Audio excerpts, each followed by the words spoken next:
Broadcasting live from the field, fighting back zombie attacks with hard-hitting facts, this is Minecraft News!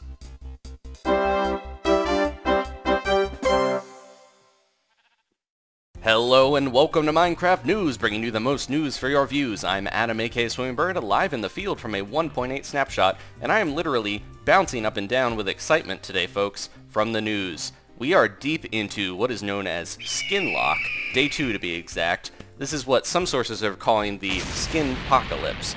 In related news, we will no longer be using those sources. It seems that Mojang's effort to shift skins to a new server has been fruitful, as this reporter was able to change into his suit in time for the news today. So their new skin system seems to be working as planned and will go greatly with the new 1.8 versions of skins that are fully customizable. Now, in 1.8 news, a bit of it has trickled out over Twitter.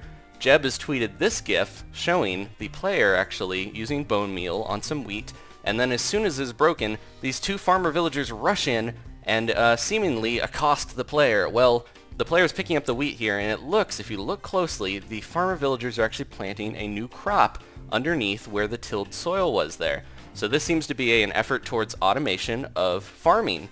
So we'll have to see more this week in the snapshot to hopefully go in depth on this issue here, but it looks very promising.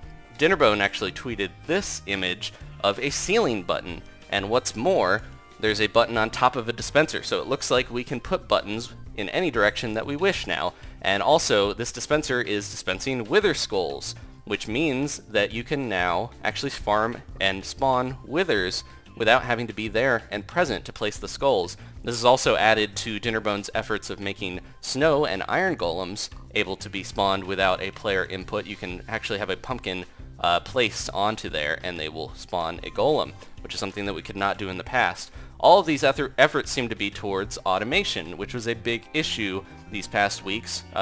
Jeb has nerfed the way that iron golems and pigmen drop their loot. They need player input, but it looks like they're trying to work towards more efforts to make automation actually inputted in the game instead of a duping glitch. Now, one more image from Dinnerbone here before we move on. This is a comparator hooked up to an item frame on a block, and it looks as though the orientation of the item frame is going to make the comparator send out a redstone signal farther depending on which orientation, but we'll have to experiment with that in this week's snapshot, so look forward to that and we'll see. Now, Mogminer, another Minecraft developer, tweeted this image. So we could previously, in one of the 1.8 snapshots, craft Mossy stone brick, finally. Now we can craft Mossy Cobble using the same method, using vines and cobblestone. So that's very promising there. And one last bit of news from Serge, another Minecraft developer. This is his secret feature that was teased last week, but it will be implemented this week. You can see that lava effects are actually coming off of this chicken. This is a new command that will actually allow particles to be placed on coming out of blocks or different mobs and things. You can see stuff like bubbles, villager particles, things like that will all now be able to be shot out of different areas using this command. So finally we can have smoke coming out of chimneys. We don't need to have cobweb floating in the air and all that stuff. It'll look much better. So very promising. Again, we'll play with this stuff in this week's 1.8 snapshot, so look forward to that. And if you want more Minecraft news, maybe subscribe and stay tuned to this channel. We will have more when it pops up for you. So thank you for watching. Of course, leave a like if you enjoyed this, and I will see you next time for more Minecraft news. Goodbye.